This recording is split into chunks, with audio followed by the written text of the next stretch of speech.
Leurs affaires ont été sorties de l'hôtel. Les dirigeants du club introuvables, une facture impayée au cœur de l'affaire. C'est encore une grande honte que vient d'essuyer le football camerounais. Ce jeudi 26 mai 2022, des joueurs et le staff de Bangouto FC de Mbouda ont été expulsés de leur hôtel. La scène s'est passée à Limbé dans la soirée.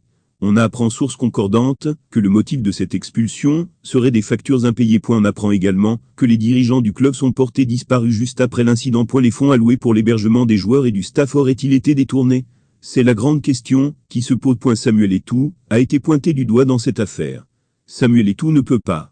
Après, ils viendront écrire que Eto'o a mis l'argent dans le championnat, a écrit à $clamicia.sur. Les images abondamment relayées sur les réseaux sociaux, on peut voir les bagages des joueurs laissés traîner à mêler le sol. Le lynchage des présidents de club. Jean Crépagny, soutien de Samuel Eto'o, se prononce. Jean Crépagny, ancien candidat à l'élection de la Fédération camerounaise de football. Jean Crépagny, ancien candidat à l'élection de la Fédération camerounaise de football avant de se rallier à Samuel Eto'o.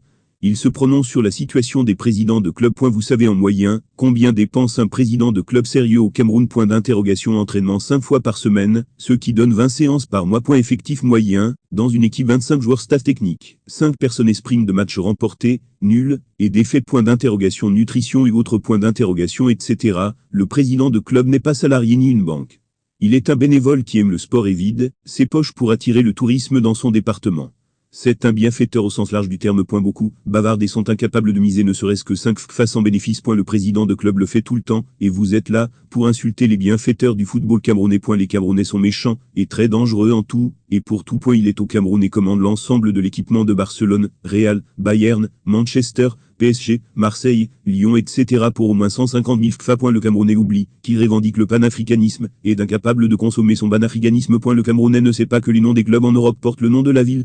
Il préfère vendre la ville de Barcelone en faisant sa promo, et quand il faut faire la politique, il revendique l'égalité régionale et son appartenance ethnique. Le Camerounais devient subitement ressortissant de quelque part quand il s'agit des causes stupides de division. Le Camerounais va acheter le maillot du Real à son fils à 10 000 FKFA, alors que le maillot de l'équipe de son village coûte 2500 FKFA et se trouve devant lui. Le changement n'est pas politique seulement. Le Bamileke n'embal Bamileke Yaoundé n'embal Yaoundé le Bala n'embal Balal Baza n'embal Baza. Un gros personne n'aime personne au Cameroun et personne ne me dira qu'il a un intérêt particulier quand il achète le maillot du PSG au lieu du maillot de Diedien Kalalem. C'est juste une stupidité qui n'a pas d'explication explicative.